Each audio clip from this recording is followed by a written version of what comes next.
there. I hope you're having a great day. This is Dr. Barbara Young, and you're looking at Transformation Success Television Network. This is the Total Woman Show. Call your friends right away. Tell them they got to tune in right now to the Total Woman Show, because we have got a hot topic for you today. So look, I want you to get your pads, your pencils, because you may want to take notes for this show. But I'm happy that I have my guest with me today, Miss Diane Forrester. Diane is the intentional living expert. Know what that means? She's going to tell you later about that. Okay, welcome, Diane. Happy to have you on the show today. Thank you, Dr. Barbara. Happy to be here. We got a great topic. And my good friend over here, Dr. Cecile Lacalco, who is Dr. L, who's an entrepreneur, and she is the smile dentist. Yes, she's a dentist. Yes. So anyway, we want to welcome you to the show today, and we have a special guest. Today, we're talking about magazines that feature women authors, columnists, writers, and is there space for women in the digital media market? So I am welcoming our guest today, who is the editor of ETM Media and E, the executive magazine for the female executive. So let me welcome our guest today, Miss Althea Ledford. Yay! Hello, Althea. Thank you for having me. Hello. Thank you. Great. Thank You look wonderful. Oh, thank you. I mean, you. woo, sexy editor we got here. Yes. All right. Absolutely. Well, you know, Althea, we've been trying to get you on the show for some time. So here you are now on your own to tell us about media. You know, one of the things that I looked at when I was doing research to talk about this year has brought monumental changes to the magazine and digital publishing industry. And very often female publishers are facing, not only just female publishers, but publishers in general, are facing a myriad of problems and challenges. Mm-hmm. Now, each publisher is different, but there are issues that are facing all of you. And number one is monetization. We know that. Number two, it's like keeping up. And number three is readership.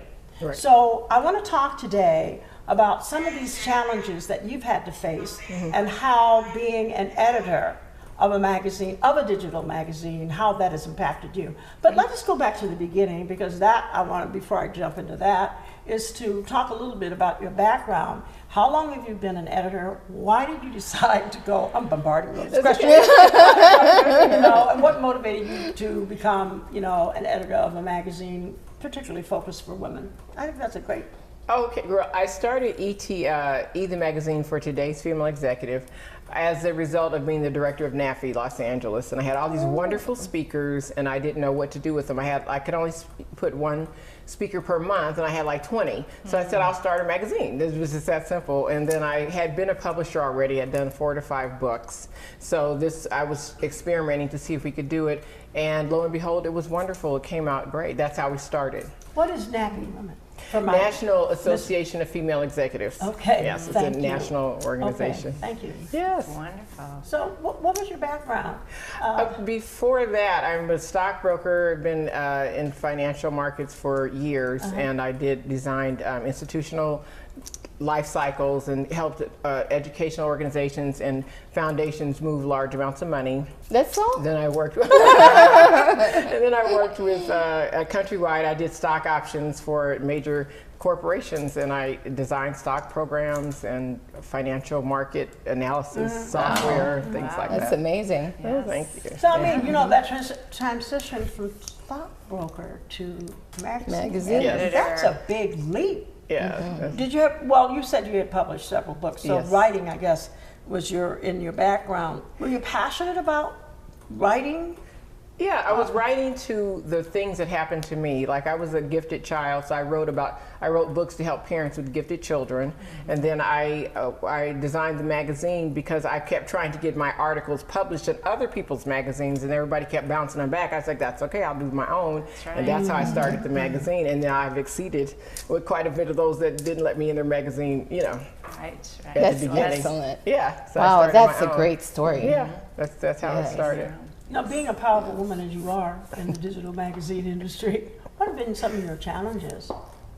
Believing that I could do it. I now tell people all the time, you have to see yourself in that position. There's nothing actually holding me back. There actually, for anybody in any area, there are no obstacles that are that you can't overcome. But once that obstacle becomes real, and you say, this is I'll give you a scenario. You know, they have, in the circus, they have elephants that when they're babies, they tie them to this pole. And the elephant can't go any further than the pole, and then that chain gets lighter and lighter until they don't even have to use a chain. The elephant just perceives that he can't go any further than that, and that becomes his reality. Right. And that's what happens with humans. So once I realized I could do anything and be anything, then color and gender was not an issue. And that's how I had to get it here, and then it was fine.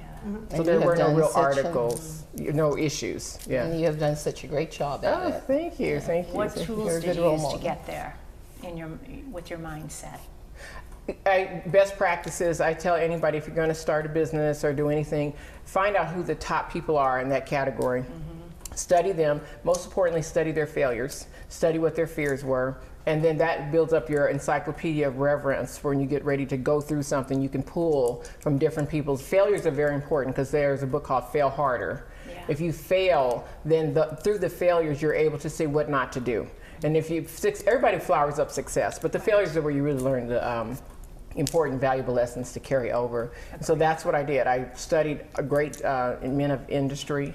My goal is to build an empire, and so I studied those people that did it and how they did it, and then I methodically worked through the process of setting everything up. The stockbroker background helped, because I know how to structure a company, but that was what I did, and I continue to do that. Study and learn from I always listen to what other people's stories are, because you never know.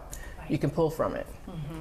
Well, when we talk about readership, how do you attract the readership, and how are you doing today when we look at readership? We're exploding now, because I think the feel of the magazine, we were unique when we got in there, showing powerful women. I showed, on the cover for the first year, I tried to show women in everything except a suit. I showed them on a motorcycle, jumping out of airplanes. You know, in space, we had Dr. Peggy Winton in space. We had her in there. So I try to show female executives meaning you can be anything. Yes. So I try to show as many types of executives as I could, and show that this is a crossover process. It's executing is what it's about. And then I realized it doesn't even have to be female, it can be whomever. And so that's how it started. So I didn't, readership was like, people just started being attracted. We have like 40% men read this magazine. Wow. So we're going to start a men's magazine at the beginning of next year, but they just like the ideas and the stories. It was I started out with NAFI, so I connect with women's organizations, so we would be getting in 100,000 readers at a time. I didn't go one-on-one to try to do it that way. So you actually went through organizations Organizational alliances. Female organizations, right, where they had a followership. Exactly, and I made the magazine free to them. I don't give all my secrets away, but I make the magazine free to them, and then I put them in the magazine, and that automatically gave me that circulation. Now, this is digital. Do you also have a print version? We do have it in print by special order, and we will do, after we get finished with this next growth spurt, which we're now, so much stuff is going on, we will go back in earnest and do the print. Print is not a moneymaker, but print is a different experience.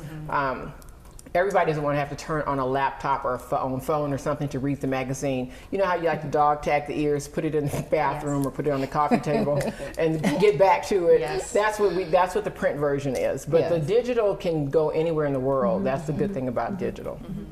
Well, that's been one of the challenges that a lot of the digital publishers have been facing. One, monetization, readership, and then how do you keep up? Because that's keeping up with the current, because we're moving more and more, I guess, and two, by being digital, you're moving more and more. And then I know you also have the capability of putting a link in your magazine, so a person can actually click on the link and take you right to that person's website, everything, anything. Yeah, when we put topics in the magazine, the digital is, like, you can play a movie on each page if you wanted to. I would never recommend it, but you could. So you can do the same thing with digital. You can put their links, their website, their book. They can buy the book directly off the page, see a clipping or radio show, anything like that. So where do you see yourself going? I see myself in very short, I think 3 to 5 years, being competitive with ABC or NBC, not in size, but in concept, because we've got different concepts on our media models, different than theirs. Okay. and we're capturing people that they're not able to capture. We have interactive media versus just media designed to inform and entertain. We inform, entertain, and encourage people to interact, and that's the different piece. Yes, you get them engaged. Engage. That's our tagline. Inspiring humanity to engage upon itself. That's our tagline. That's incredible. Thank you. That's a great goal. A great vision. Yeah, I thank should you. say. Engagement's really important. Absolutely. That's what social media now has people, is allowing people the opportunity to engage and help. So we don't have to have that mindset, if you see a crisis, somebody else will fix it. You actually know, what can I do? And it's very important that we get the next generation thinking in terms of being engaged, not just saying somebody else is going to handle it. That's how you have crisis and nobody jumps in, because they're thinking that nobody has to. Right. But it should be your issue.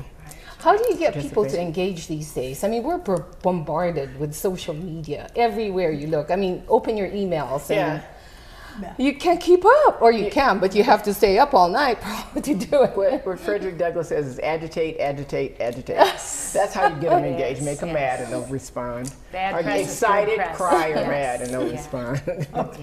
Okay, well, we've been excited, we've been crying. Yes. Your magazine has touched so many people, and I really, really want to applaud you, Thank you. Althea, for what you're doing to the larger society in bringing particularly issues concerning women and some of the things they grapple with. You have many, many authors and columnists in the magazine. What stands out the most that the readership really, really is interested in? Feeling like somebody cares, and we work with practitioners instead of freelance writers, because practitioners are passionate about we have passionate writers. So freelance writers are not attached to the source of the material and not attached to the use. They're middlemen. Okay. So, but a practitioner is their brand, their name, their website, their coaching package, their book, whatever. It's right there. It's transparent right there in the article. And because that transparency exists and the desire for someone to come and interact, people feel authenticity when they read the articles. Right. That makes sense. Well, tell the listeners and the viewers out there how they can get your magazine. So give us a site. You can go to our website. It's called ETM Media. It's ETMMEDIA.net. And everything is there. ETMmedia.net. Go get that magazine. Go download it, because it is truly a terrific magazine.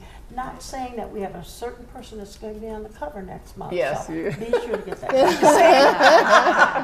magazine. So I want to thank you so much for taking the time to be on the show today, Althea. And I want to wish you God's blessings as you continue to make an impact on the world. Thank you, ladies, for having me. This was wonderful. Thank you so much. Okay.